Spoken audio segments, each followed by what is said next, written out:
নির্ধারিত ডেডলাইনের মধ্যে যুব ভারতীতে মেসের অনুষ্ঠানে বিশৃঙ্খলা নিয়ে শোকজের জবাব দিলেন রাজ্য পুলিশের ডিজি রাজীব কুমার, ক্রীড়া দপ্তরের প্রধান সচিব রাজেশ সিনহা এবং বিধাননগর পুলিশ কমিশনার মুকেশ কুমার।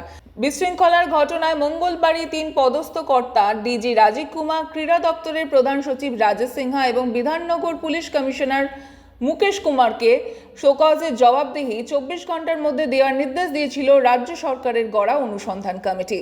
সেই ডেডলাইন মেনেই জবাব দিয়েছেন তারা। সূত্রের খবর, ক্রীড়া দপ্তরের সচিব জানিয়েছেন যে পর্যায়ক্রমে অনুষ্ঠান হওয়ার কথা ছিল তা হয়নি। আগে এরকম অনুষ্ঠান সূচি জানানো হয়েছিল। উদ্যোক্তারা নিজেদের মতো করে পরিকল্পনা করেছেন ঘটনার দিনে। রাজীব কুমার এবং বিধাননগরের সিপি মুকেশ কুমারের লিখিত বয়ান অবশ্য জানা যায়নি। এদিকে যুব ভারতী কাণ্ডে তদন্ত আরও জোরদার করতে বাড়ানো হয়েছে সিটের সদস্য সংখ্যা। নবান্ন সূত্রে খবর, আপাতত আরও 8 পুলিশ আধিকারিককে এই দলে অন্তর্ভুক্ত করা হবে। কাজের প্রয়োজন অনুযায়ী ফের বাড়ানো হতে পারে সদস্য সংখ্যা। অবসরপ্রাপ্ত বিচারপতি অসীম কুমার রায়ের নেতৃত্বাধীন অনুসন্ধান কমিটির সুপারিশ মতো মঙ্গলবারই 4 সদস্যের বিশেষ তদন্তকারী দল বা সিট গড়ে রাজ্য। বুধবার সকালে সিটের সদস্যরা যুব ভারতী স্টেডিয়াম পরিদর্শন করেন। ঘটনাস্থলে গিয়ে নমুনা সংগ্রহ করেন ফরেন্সিক দলও।